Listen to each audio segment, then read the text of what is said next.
सुनो कहानी। नमस्कार, सुनो कहानी में आप सभी का स्वागत है। आज हम पढ़ने वाले हैं मानव कौल की लिखी कहानी प्रेम कबूतर का भाग 1। उम्मीद है आप सभी को कहानी पसंद आए। मैं हमेशा से सलीम को देखकर रश्क करता था। सुबह सुबह वह रोज हमें मैदान में बुला लेता, मैं राजू को अपने साथ घसीट लेता। राजू की चाय की दुकान थी जिस पर मेरी दोपहरें बीतती थी। सलीम कपड़े सिलता था, पर हमेशा लगता था कि वो कुछ और करेगा। उसमें कुछ बात थी। जब तक सलीम आ नहीं जाता, हम मैदान की सीढ़ियों पर बैठे बतियाते रहते। मुझे अब आश्चर्य होता है कि कितनी बातें थी हमारे पास, और सारी बातों में देर तक की हंसी छिपी होती थी। मैं और राजू घंटों बतिया सकते थे। फिर सलीम फुटबॉल लेकर आता और हम दोनों को घंटों नचाता रहता। राजू बहुत बोलने पर भी चप्पल पहनकर मैदान में आता था। मेरे पास गोल्ड स्टार के 150 रुपए वाले जूते थे, जिन्हें बहुत मनोबल के बाद मेरे बाप ने दिलाए थे। उन जूतों पर एक भी खरोच मैं बर्दाश्त नहीं कर सकता था, इसलिए शायद मैं कभी बहुत फुटबॉल नहीं खेल पाया। सलीम के पास फुटबॉल के जूते थे, नुकीले वाले। उसका खत छोटा था, गुंगराले बाल थे जिन्हें वह हर कुछ महीने में अलग अलग अंदाज में कटवाता था। मैं चाहता था कि मेरे बाल भी गुंगराले हो जाए, पर मेरे बाल झाड़ू की तरह थे। सारे के सारे मेरी आंखों में घुसना चाहते थे। मेरा कद भी कुछ ज्यादा लगता था। सलीम अपने सारे हुनर दिखाने के बाद हमें चाय पिलाता था। राजू की चाय दुकान बाजार में थी, इसलिए हम मैदान के पास मदन की चाय पीते थे। वो सलीम से पैसे नहीं लेता था, या शायद सलीम का खाता चलता था,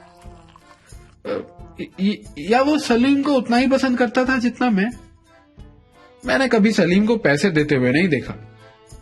चाय के वक्त सलीम बोलता था, मैं और राजू चुपचाप आंखें फाड़ फाड़ कर उसे देखते रहते थे। चाय के बाद वो मजार की तरफ हमें घुमाने ले जाता। वहां साइकिल पर कुछ लड़कियां निकला करती थी, जिनमें से एक को सलीम पसंद करता था।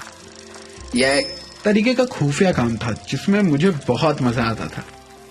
सलीम हमें मजार की दीवार के पीछे रुका देता, फिर साइकिल से 2 लड़कियां स्कूल जाती हुई निकलती। सलीम रोड पर कुछ इस तरह चलने लगता मानो वो किसी काम से वहां से गुजर रहा हो। पहली लड़की तेज पैडल मारती हुई आगे निकलकर पुलिया के पास खड़ी हो जाती, और दूसरी लड़की सलीम से कुछ आगे जाकर किनारे पर साइकिल खड़ी कर देती। दोनों कुछ देर मुंह ही मुंह बतबताते, कुछ देर चुप्पी, खुफिया तरीके से इधर उधर देखना कि कहीं कोई आ तो नहीं रहा। उसके बाद वो होता प्रेम की पराकाष्ठा, प्रेम पत्र का आदान प्रदान। वो पूरा होते ही सलीम हमारी तरफ चला आता। दोनों लड़कियां साइकिल पर बरगद और पीपल के पेड़ में खो जाती। सलीम जिस लड़की को पसंद करता था, मैं भी उसी लड़की को पसंद करता था।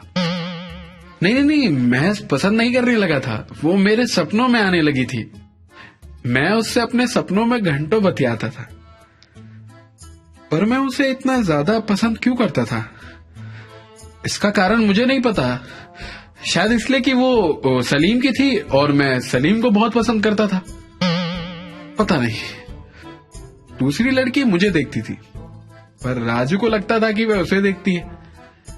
अभी तक हम दोनों तय नहीं कर पाए कि वो देखती किसे है। फिर हमारा काम होता उस प्रेम पत्र को पढ़ना। पुलिया पर सलीम खड़ा हो जाता, हम नीचे खड़े रहते, और सलीम जोर जोर से उस लेटर को पढ़ता। सलीम, फिर एक दिल का निशान। तुम ठीक होगे, मैं भी ठीक हूं। अच्छा सुनो, तुम घर के सामने मत रुका करो। भैया को शक है, वो 2 बार तुम्हारे बारे में पूछ चुका है। और वो नारंगी वाली शर्ट मत पहना करो, लफंगे लगते हो। वो लाल शर्ट क्यों नहीं पहनते? अच्छी तो लगती है वो। कल मुझे गट्टू ने रोक लिया था, कहता था फ्रेंडशिप कर लो। मैंने कहा पहले मुंह धोकर आ। वो बहुत पीछे रहता है। अगली बार मिलो तो लाल शर्ट पहन कर आना। बाकी सब ठीक है। मेरी दोस्त तुम्हारे दोस्त को पसंद करती है, लेटर देने को कह रही थी। मैंने कहा कि रुक जा, पहले सलीम से पूछती हूँ। बोल दूं? दे दे लेटर, बाकी बाद में। मीनाक्षी। राजू मोटी मूंछ रखता था, बालों में मेहंदी लगाता था, कद में हम दोनों से लंबा, और अखाड़े जाने की वजह से उसका शरीर बहुत सख्त हो गया था। प्रेम पत्र को सुनते वक्त उसका मुंह खुला रहता, आंखों में चमक रहती। उसे लगता था यह सिर्फ फिल्मों में होता है। उसे विश्वास नहीं था कि कभी कोई लड़की उससे प्रेम पत्र लिख सकती है। लड़कियों को लेकर सलीम सबसे ज्यादा अनुभवी था। मीनाक्षी जिस स्कूल में पढ़ती थी, उस स्कूल की एक टीचर से भी वह प्रेम पत्र का आदान प्रदान करता था। पर इस बार राजू और मेरा उत्साह बहुत ज्यादा था। मीनाक्षी की दोस्त किसको पत्र देना चाहती है? राजू ने जिस तरह मुझे देखा था, उसकी आंखों में हार थी। मुझे अच्छा नहीं लगा। ये उस समय की बात है जब दोस्ती की फिल्में बहुत आती थी। हम सब भी दोस्ती पर कुर्बान हो जाने के बहाने ढूंढते रहते थे। मुझे एक कारण मिल गया था। मैंने राजू से कहा, मुझे नहीं अच्छी लगती वो लड़की। तो तू क्यों उचक उचक कर जागता है जब वो निकलती है, हैं? तुझे पीछे छुपा रहना चाहिए, तो आज ये समस्या ही नहीं होती। वो अभी तक मुझे लेटर दे चुकी होती। राजू ने यह बात हंसते हुए कही, पर मैं शब्दों के पीछे की उसकी पीड़ा समझ सकता था। वो हम दोनों से उम्र में बड़ा था। हम दोनों अभी भी स्कूल में थे, जबकि राजू स्कूल छोड़ चुका था।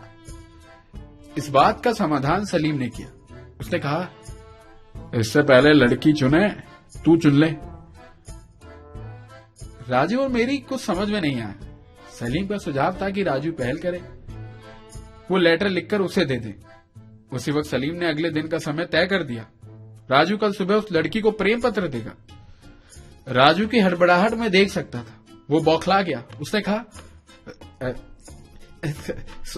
मुझे आज जल्दी दुकान खोलना है, मैं चलता हूं, सुबह मैदान में मिलेंगे। और राजू भाग लिया। मैं और सलीम एक दूसरे को देखकर हंस दिए। अब आगे क्या होगा? क्या राजू अपना पहला प्रेम पत्र लिख पाएगा? क्या मैं मीनाक्षी को बता पाऊंगा कि मैं उससे कितना प्रेम करता हूं?